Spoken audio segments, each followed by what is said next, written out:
ಸೋಲದಲ್ಲಿ ಮನನೊಂದ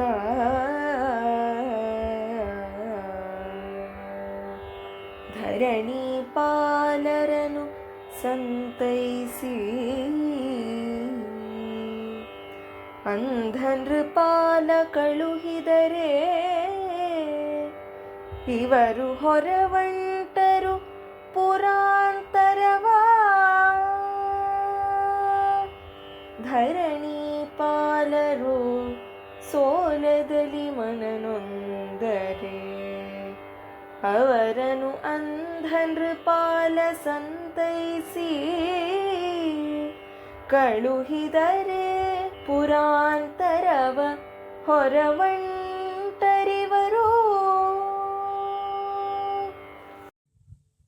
ಪಾಂಡವರಿಗೆ ಜೂಜಿನಲ್ಲಿ ಉಂಟಾದ ಸೋಲು, ಅದಕ್ಕೂ ಮಿಗಿಲಾಗಿ ದ್ರೌಪದಿಯ ಪರಿಭವದಿಂದ ಉಂಟಾದ ಪರಿತಾಪ, ಸಂತ್ರಸ್ತರಾದ ಪಾಂಡವರನ್ನು ಅಂಧನೃಪಾಲನಾದ ಧೃತರಾಷ್ಟ್ರ ಸಂತೈಸಿ ಬೀಳ್ಕೊಡುತ್ತಾನೆ.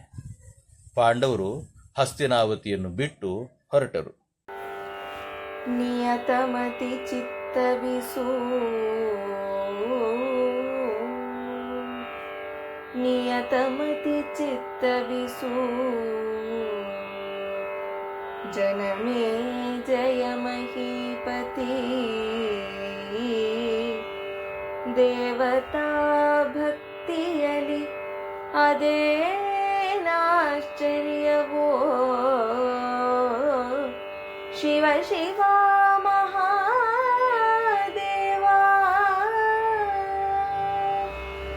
ಜಯ ಜಯ ಎಂದುದು ನಿಖಿಳ ಜನ ಝಾಡಿಯಲಿ ಝೋಂಪಿಸಿ ಸೆಳೆವ ಸೀರೆಗೆ ಲಯವ ಕಾಣೆನು. ಕರುಣವೆಂತುಟೋ ದೇವಕೀ ಸುತನ.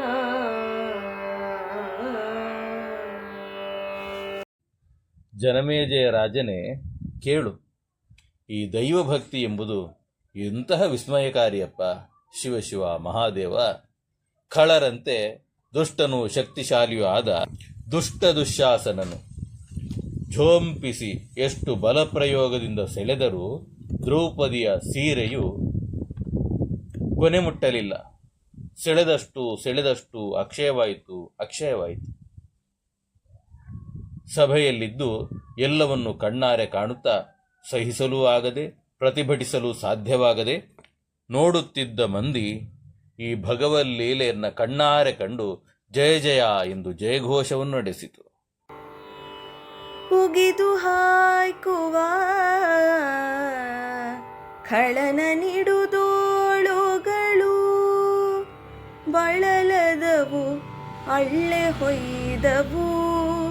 ಢಗೆಯ ಡಾವರವಾಯಿತು ಬಹಳ ಸ್ವೇದ ಜಲಜಡಿಯೇ. ತೆಗೆದು ನಿಂದನು